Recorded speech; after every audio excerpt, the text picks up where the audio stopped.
So far, we've worked quite a bit with text data.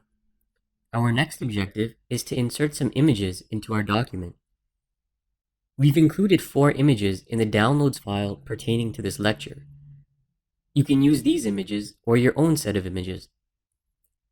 Regardless of which images you use, you must place them in the same folder as your HTML file. This is because we'll be using relative file referencing. We'll explain relative versus absolute file referencing in the next lecture. First, let's start with a heading, and we can place our images under this heading.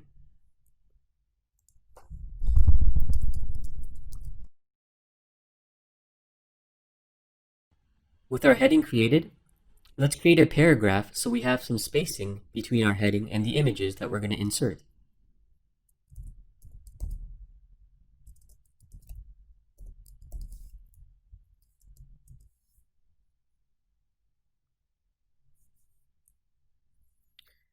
I'll start by inserting the first image.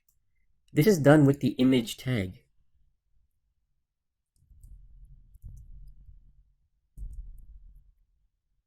The image tag has several attributes.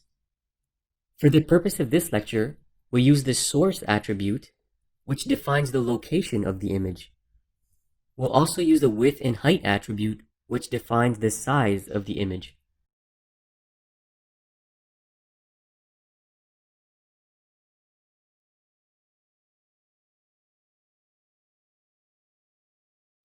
With our first image created or inserted, let's insert the second image.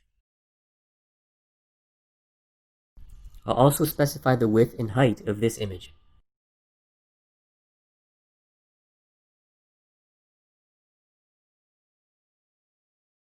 And the third image.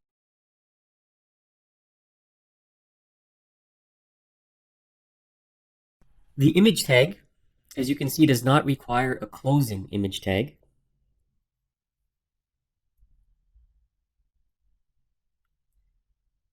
For the fourth image, we're going to insert an image from the internet. So for the source, we'll be using the URL of the image.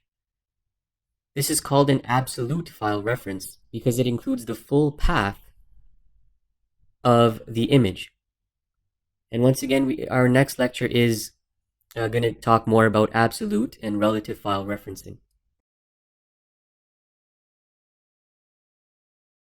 So this is an image found on a Wikipedia page.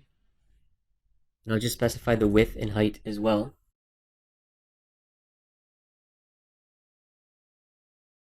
Okay, and so we've inserted 4 images. 3 images have a relative file reference.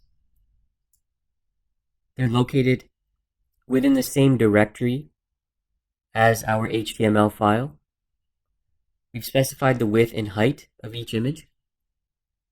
And for the last image, the source is an external web page.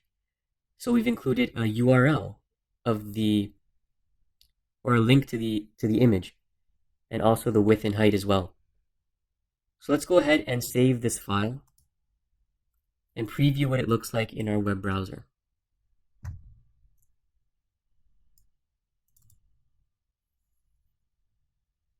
So as you can see, we now have 4 images inserted into our document.